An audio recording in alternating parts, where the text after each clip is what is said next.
നിന്റേതും ശരിയാണ്, ഓൺലി എന്ന് പറയാത്തവർ ഓൾസോ എന്ന് പറഞ്ഞു. അതുകൊണ്ട് മാലിക് ദീനും കൂട്ടരും ഇസ്ലാം മതവുമായി ഭാരതത്തിൽ വന്നപ്പോൾ നമ്മൾ ഹിന്ദുക്കൾ എന്ത് ചെയ്തു? അവരെ സ്വീകരിച്ചു. അവർക്ക് പള്ളി ഉണ്ടായിരുന്നു. ചേരമാൻ പെരുമാൾ പള്ളി, നിങ്ങൾ തൃശ്ശൂരിൽ വരുമ്പോൾ കൊടുങ്ങല്ലൂരിലാണ് ആദ്യത്തെ പള്ളി പണിതത്. മാലിക് ദീൻ പറഞ്ഞു ഞങ്ങൾക്കൊരു ആരാധനാലയം വേണം. അപ്പോൾ ചോദിച്ചു ഇതുപോലെയാണോ, അമ്പലം പോലെയാണോ? അല്ല, ഞങ്ങൾക്ക് ചില സമയത്ത് ഒന്നിച്ച് വന്ന് നിസ്കരിക്കണം, പ്രാർത്ഥിക്കണം. അതിനു വേണ്ടിയിട്ട് വലിയ ഹാളുള്ള കെട്ടിടമായിരിക്കണം. നാട്ട് പ്രമാണിമാരെ വിളിച്ചു ചേർത്തു രാജാവ്. എന്നിട്ട് പറഞ്ഞു ഇവർക്ക് ഒരു പള്ളി പണിത് കൊടുക്കണം. എവിടെയുണ്ട് കല്ലും മരവും? അപ്പോൾ ഒരാൾ പറഞ്ഞു, ഒരു നാട്ടു പ്രമാണി പറഞ്ഞു, ദുർഗാദേവി ക്ഷേത്രം ഉണ്ടാക്കാൻ വേണ്ടിയിട്ട് കല്ലും മരങ്ങളും തയ്യാറാണ്, എങ്കിൽ അത് കൊണ്ടുവരൂ, പണിയും. ആദ്യത്തെ ചേരമാൻ പെരുമാൾ പള്ളി ഹിന്ദുക്കൾ ദാനം നൽകിയ ഭൂമിയിൽ ദുർഗാദേവി ക്ഷേത്രം ഉണ്ടാക്കാൻ വെച്ച കല്ലുകൊണ്ടും മരം കൊണ്ടും ഉണ്ടാക്കിയതായിരുന്നു. സെന്റ് തോമസും കൂട്ടരും ക്രിസ്തുമതമായി വന്നപ്പോൾ ഹിന്ദുക്കൾ അവർ സ്വീകരിച്ച് അവർക്ക് ചർച്ച പണിത് കൊടുത്തു. ലോകം മുഴുവൻ ജൂതന്മാരെ വേട്ടയാടിക്കുന്നു. ആദ്യം ക്രിസ്ത്യാനികളും ഇപ്പം മുസ്ലിങ്ങളും ആ വേട്ട തുടർന്നുകൊണ്ടിരിക്കുകയാണ്.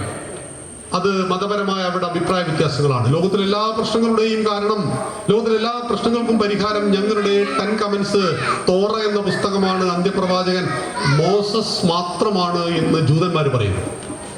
ലോകത്തിലെ എല്ലാ പ്രശ്നങ്ങൾക്കും പരിഹാരം ഞങ്ങളുടെ ബൈബിളും മാത്രമാണ്, എല്ലാത്തിനും പരിഹാരം യേശു മാത്രമാണ് എന്ന് ക്രിസ്ത്യാനികൾ പറയുമ്പോൾ യേശുവിനെ ഞങ്ങൾ ഈശാ നബി എന്ന് വിളിക്കും, അബ്രഹാമിനെ ഞങ്ങൾ ഇബ്രാഹിം നബി എന്ന് വിളിക്കും, മോസസിനെ ഞങ്ങൾ മൂസാ നബി എന്ന് വിളിക്കും. പക്ഷെ അന്ത്യപ്രവാചകൻ മുഹമ്മദ് മാത്രമാണ്.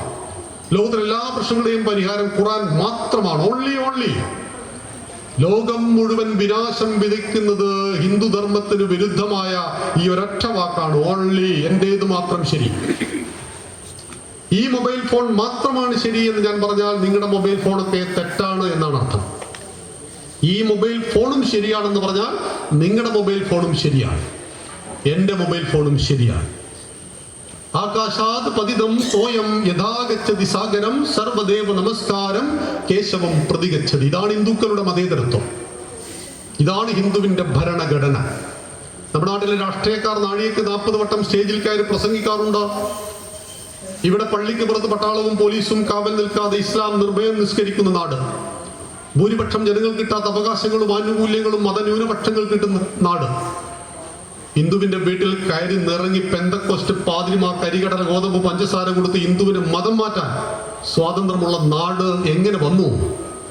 അത് ഈ ഒരു ഭരണഘടന ഹിന്ദുവിനുള്ളത് കൊണ്ടാണ്.